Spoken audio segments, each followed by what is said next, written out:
concert concept. Welcome. We have one more event in the series of events around Vanessa's show, which is next Saturday at 2 p.m. So you're welcome to join us for that. Vanessa's going to sort of do a walk and talk through the show. And it is my great pleasure to introduce Disha Philia, who's going to be introducing Vanessa. And Disha is a wonderful writer, so check her out on the internet if you haven't already seen her writing. So thank you all.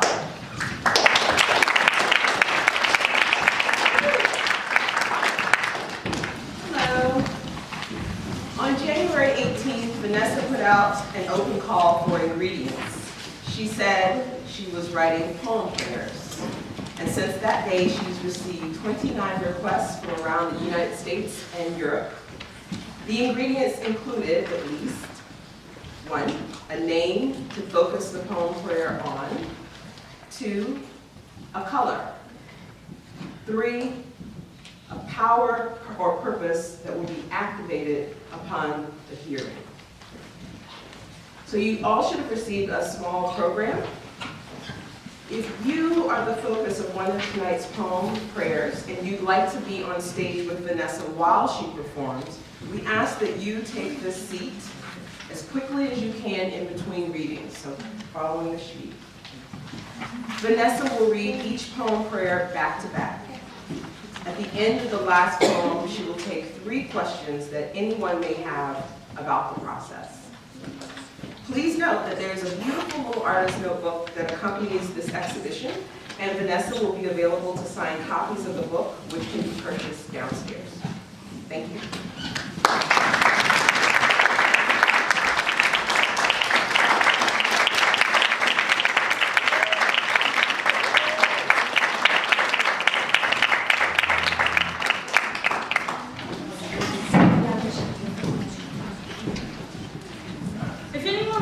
On the floor.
Does anyone else want to come up and sit?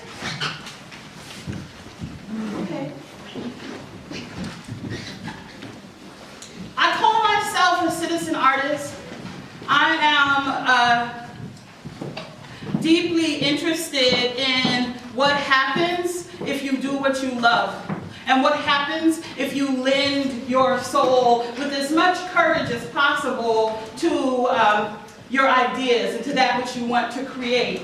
I am tired of acting like I don't really, truly, soulfully love art and making art and sharing art. So I decided to stop acting like I went to art school. Because I didn't. And I definitely try to fake that funk sometimes when I'm talking to other artists who went to art school. I'm like, well, I just really love it. So I believe in the power of art, and I wanted to see what happened if I've always had this idea that there should be like a pharmacy that prescribes art and prescribes music, and where you could sit down in front of a poet, or you could sit down in front of a dancer, you could sit down in front of an artist, and you could have the needs of your life and your soul and your spirit and your humanity attended to in a certain way. So I have, in the spirit of that, as Deisha said, put out the call on the 18th. And with much gratitude to Allison Ayler, who believes in me enough to let me try stuff. And that's a great gift. That is a truly great way to be supported, to have people who believe enough in you to let you try. And so, I have spent every day since the 18th writing poems for people. I have spent time with the emails that you sent me. I have spent time with the names of the people that you love. I have spent time with your concerns, and I have been marked by them. And I let myself be marked by them. I let myself, with as much strength and courage as possible, open up my heart, then open the places of my soul, and let your ingredients flow through the places that my ancestors created inside of me and through me. And with that being said, these poems are a combination of the ingredients that you sent me, and they're a combination of me. You all have marked me, and I have made these marks for you. Everyone who, if you are here, and I read your poem, and I apologize that we're starting late, but up here, there are flowers in all of the colors that you sent me, and there is paint in all of the colors that you sent me.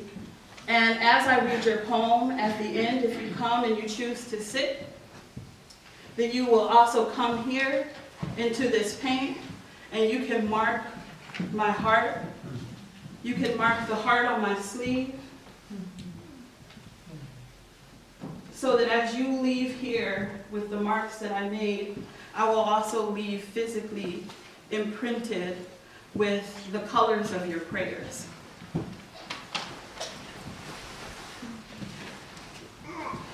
I'm reading back to back to back to back to back. Let's see what happens. We're all here together. I got it, love. This is my canvas and my drop cloth simultaneously. I'm wearing prayers. Shamika and Mertz poem. Are they here?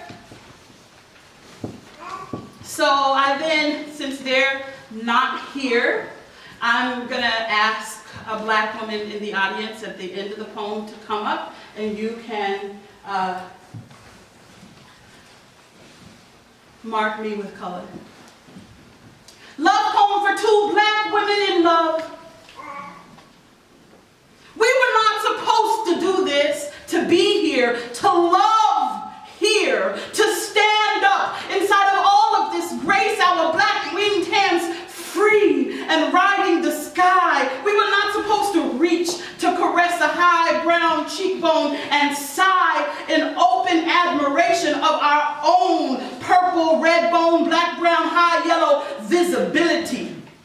We were not supposed to be here, to do this here. Do you know that I love you? And that we have been killed for less. We have been killed for seeing, when it wasn't even a crime to see us. When it wasn't a crime to kill us. This is where You are trying to love your love, on this land where men dismantled our organs for reading and writing words, on this land that our backs were shackled, strapped, and stacked/gashed, and then cashed in on like cattle, nooses to our necks even, for singing our own mother's names and remembering and saying so out loud, and still we are here, love, on this land, love, where the same old violence has just put on new shoes and is still kicking in at the teeth of our humanity. It is mean and it is alive and it is confusing sometimes the lines between love and hate, and how in rage and bitterness the heart can be deformed to believe that we must break each other with the same weapons used to break our grandfathers' backs. How do we love here then? How do we even love in the space of our own minds? How can we find our own faces glorious when the past is turning a circle of lies in our body? Every cell inside of us remembers things that our blood cannot articulate out loud. It still shakes us. How then to become a mirror?